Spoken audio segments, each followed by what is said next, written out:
All right. Call the meeting to order. Ally, would you do the honor of doing the attendance, please? Yes, Michael Biddle, Mute. Here. Mike Wild, I'm here. Dave O'Brien. Here. Okay, we have 3 out of the 5. We do have a quorum for this meeting. Okay. Use that some other time. First order of business is potential project updates. I'll talk more about this later, but we do have TDI. We have some information on TDI, which we'll cover in the executive committee because that's going to affect our board meeting.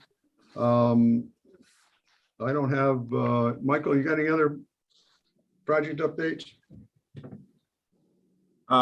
Just a quick update with Brookfield because they attended the last meeting in November. I did reach out to them last Monday and follow up. They are in the finalizations of the application and do plan on submitting it. They are just working on some final answers for the application. So that's the one update that I have.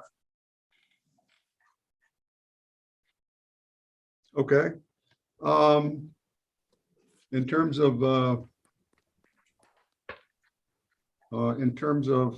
was I thinking of? In terms of the transfer of the dewatering facility, it's still sitting in the AG's hands. I've contacted Carrie Warner for help in trying to motivate this along, and she's going to try and get hold of the AG. There's one document needs to be signed, and that's all the court needs to finish the transfer. So we're there. Tom Jarrett and Bob Holmes. Delineation update. Bob, you want to jump in? Yep. We've got, Dave, you would have seen in emails that we sent out yesterday. We got the latest and greatest we have to John Connell at the Corps of Engineers for their final review. And at this point, I'm waiting on actual stamped drawings of the meets and bounds from the surveyor. He has provided us the final drawings just without his stamp. I did get an acknowledgement from John Connell that he has seen the email and in theory read it, but I imagine he needed a little bit of time for review. I would imagine. And just one other item on that, I did have a quick conversation yesterday with Kara that when she had the opportunity, she was going to resend the deed restriction language. Okay. So based on the delineation, we're probably not going to see any more changes to the wetlands. As far as delineation or change, I do not envision any further changes. Okay, so we can put in process combining some of those lots and getting them off the tax rolls.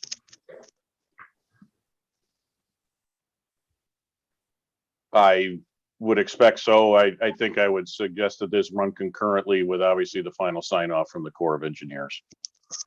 Okay, we can start planning which ones we want to get rid of, and there is that piece of property that the neighbor wants to buy. Is that whole back area there? That back northeast corner, yes. Back northeast corner, which is essentially all wetlands. Largely correct. Yeah. And obviously there's 4 lots in there, and then there's the chunk of the paper road and stuff that would be combined or is proposed to be combined. Right. So we'll work on that and get a new map of what's available, what's not available, and maps of wetlands so people understand what parcels are available. Tom, anything else? No, nope. While you're on the line, the responses for RFQ are due by today's Friday. So once we have those, I'm going to put together a review team. Tom, I'd like you to sit on it. I'm going to have Dan Bruno, the Beth Gillis, certainly people from the IDA. But those are, well, Dan's an outsider, but Dan's the engineer part of it. So those are basically what we'll do. Hopefully next week we can review them and figure out which is the best option to pursue, and then make our plans going forward.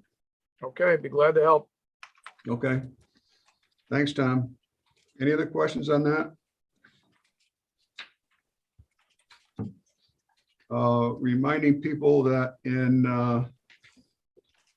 next year, we have an odd number of people on the executive committee.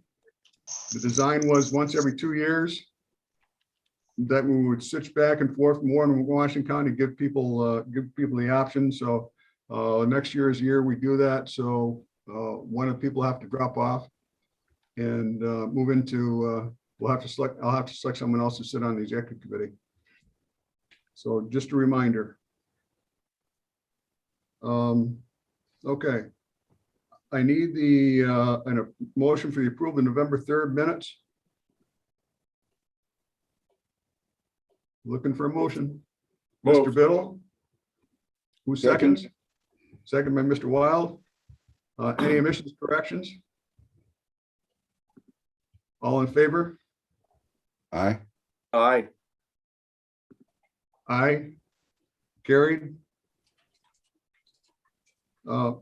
Mike Ostrander, Executive Director Report. Good morning, everybody. We've had several conversations about potential projects. I mentioned the Brookfield project. They are in the final stages of filling out their application, so I expect to have that hopefully very early 2022 or even late 2021. Several of the other ones that we've had conversations with, there's a couple in Queensbury, a couple of hospitality projects in Lake George.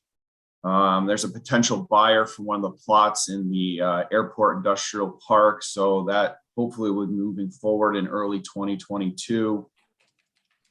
I've been reaching out to several of the builders in the area. I have a meeting with one on Friday morning about a project that he's got going in Queensbury. The chair, Ali, and myself have been meeting with several PR firms in the area about work possibly being done on behalf of the IDA to extend our footprint in the area, both within both counties and possibly beyond. So we've been getting some proposals on those from those various companies and reviewing those. We continue to meet with Mr. Biddle and the ARCC and the Warren County EDC team about possible collaborations and working with one another on a monthly basis for the benefit of the area. And the last thing I'll mention, I had a Zoom call with a company called EchoStat.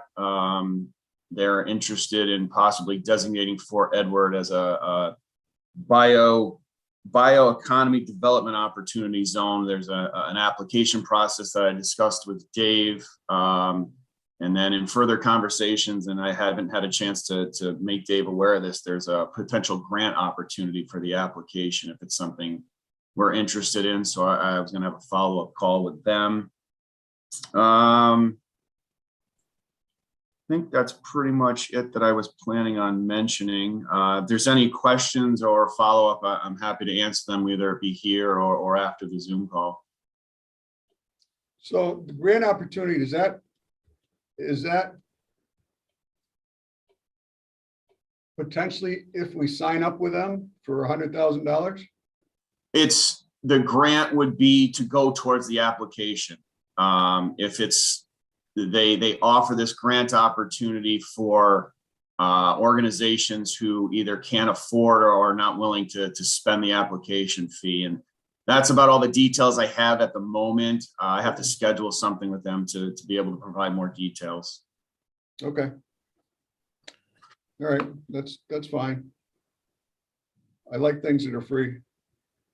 I understand, and then the application fee was pretty outrageous, so I want to see where this grant opportunity takes us, and if it's something that we might be interested in, I'll be happy to present it to the chair and obviously the board.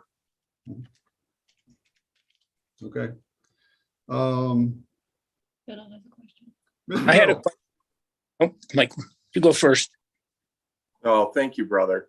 Hey, I just wanted to make sure, Chairman and Michael, that you received the letter from Gillibrand's office in support of the Energy Park grant. I received it, yes. Okay, I have not seen him. I didn't know if I copied you on it, Mike, but I did respond directly to her back, thanking her for her efforts. Michael, I'll forward that to you immediately. Okay, that was one that I reached out. It was due a month ago, but the intergovernment agencies give each other a lot of leeway, so it's not considered late since it's from a sitting member of Congress. Okay, thank you. Yeah, and the Congresswoman's office actually turned it around in 24 hours when we asked about 6 weeks ago, just to let everybody know. Great. Okay, thanks, Mike. Thank Any you. other questions? Michael Grasso. I had a question on Brookfield. I was under the assumption that Joe Gross was building the building and would be applying for possibly a a pilot or reduction in the sales tax, mortgage tax, et cetera. You're saying Brookfield is doing this now? In my conversations with Tony from Brookfield, my understanding is the deal that Brookfield has with Mr. Gross is that Brookfield is responsible for the taxes.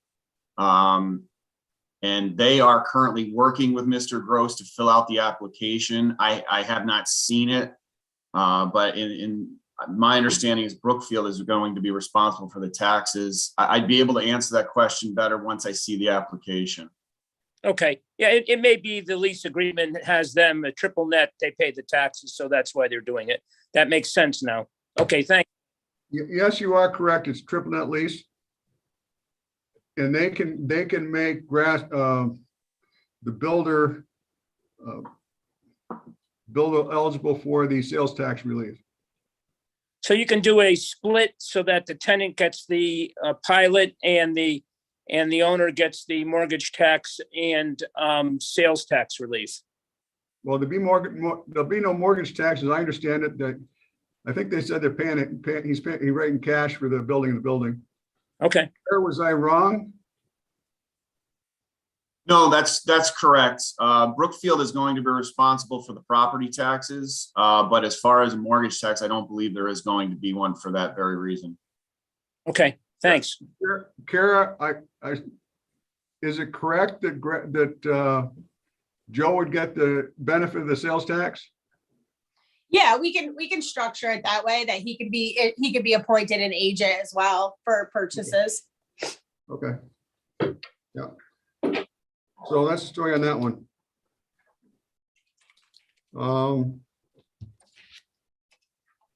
Any other questions for Mike?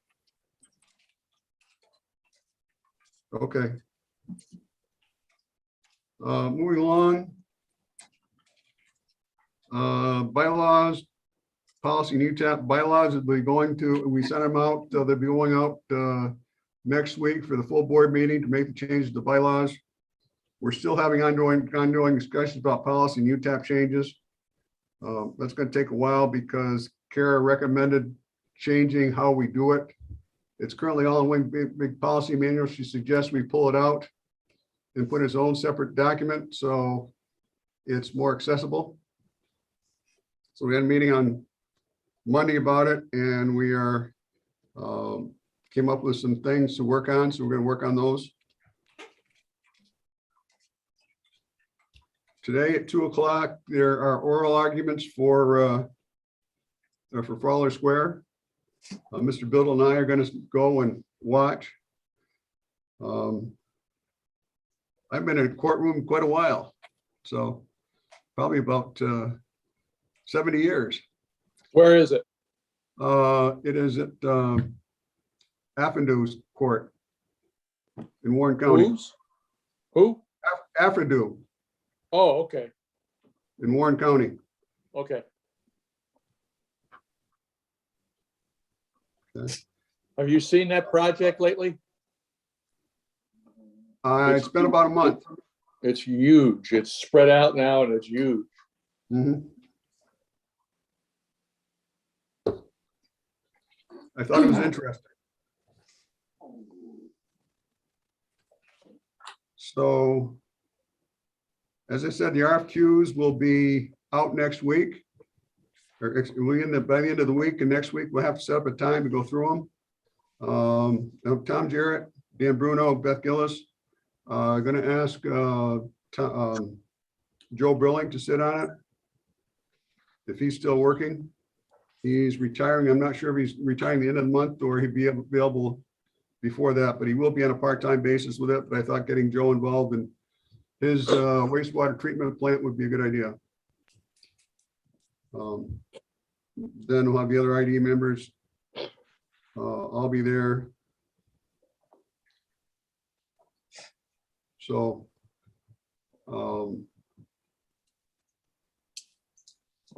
anyone else want to volunteer to be on it? On what? Okay. Then you'll be surprised when I send out the email. Okay. Change in fee structure. Again, we had a discussion the other day. We come to some conclusions. We want to run some numbers and see what's there. One of the things that's coming up is we also have the capability to do plain sales tax and mortgage tax without a pilot structure.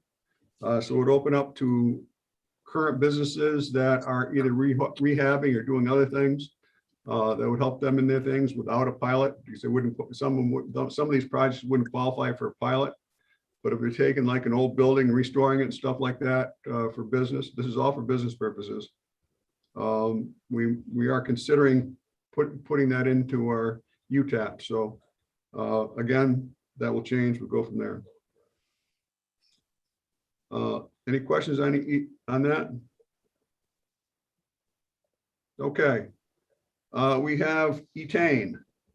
Kara, break the groundwork on this one, please. Okay, they reached out to us the other day and indicated that they have their project costs have increased.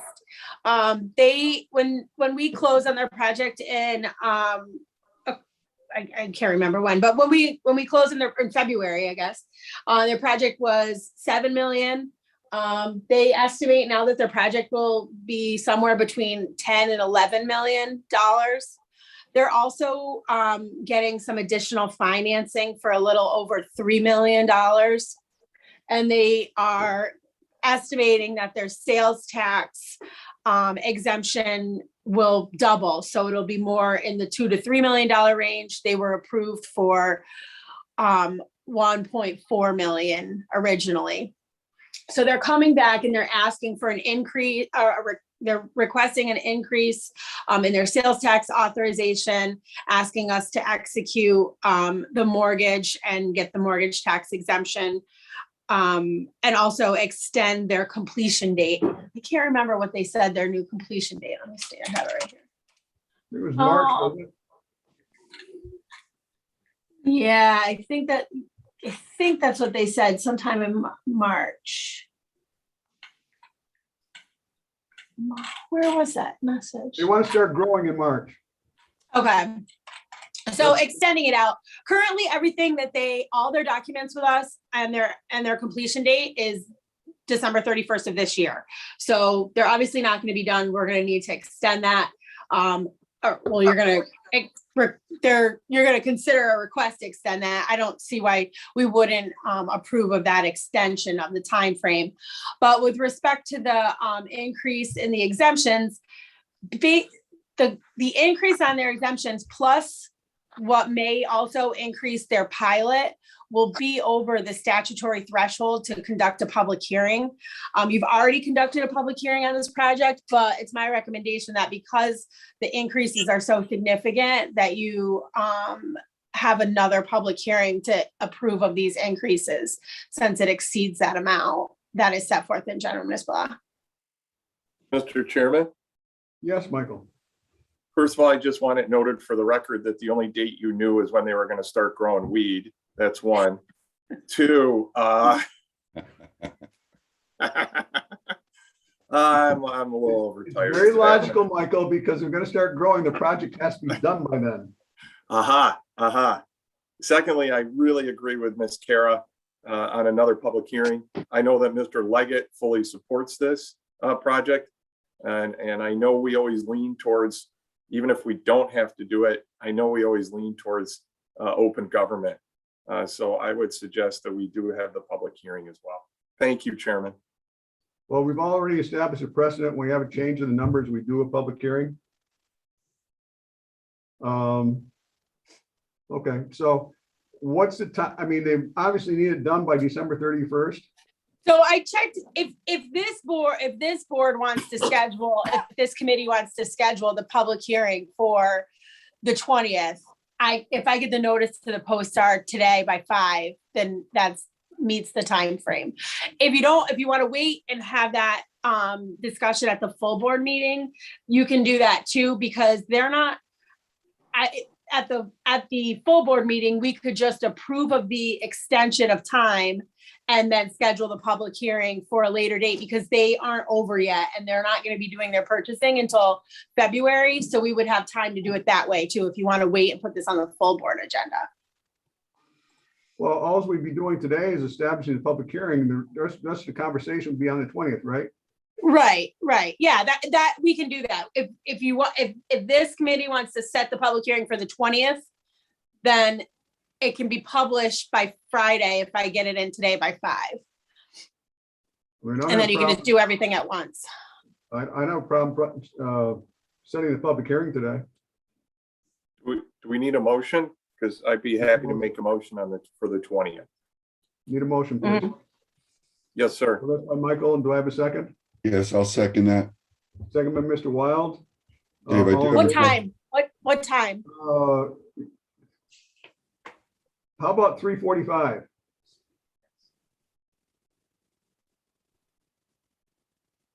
Okay.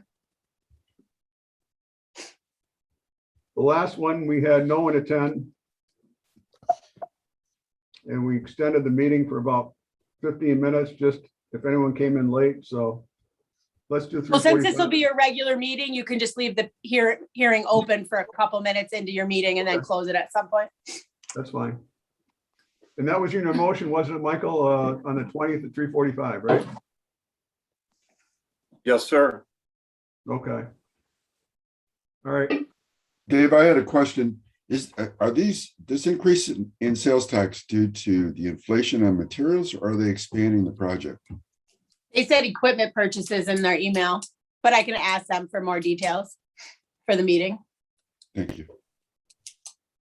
Michael, I think it's C. I think it's both.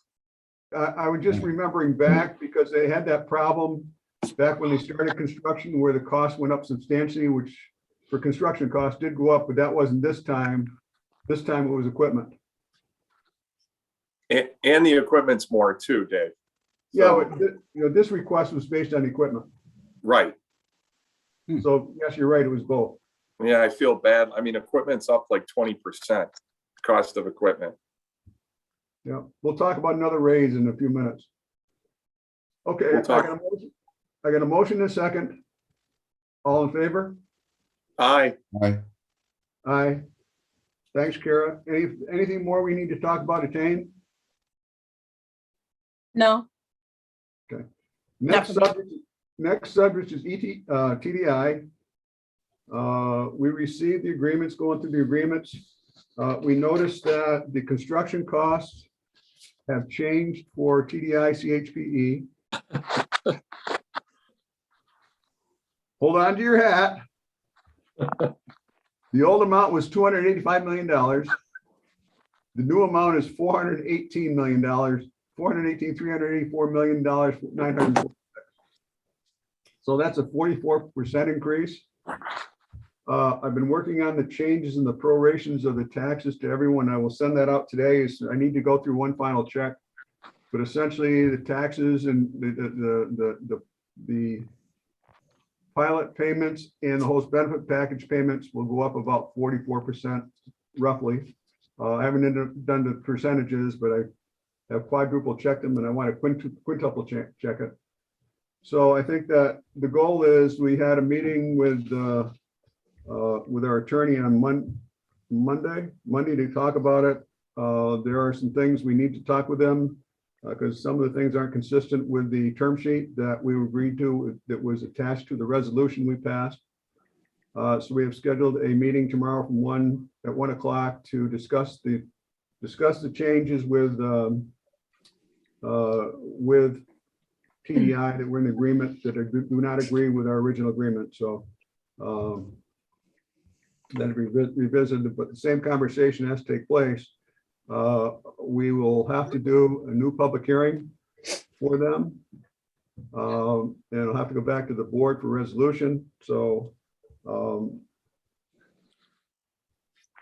I guess that was going to be more complex. So I think Karen, I, and Joe Scott need more time to digest this before we talk about setting a next public hearing.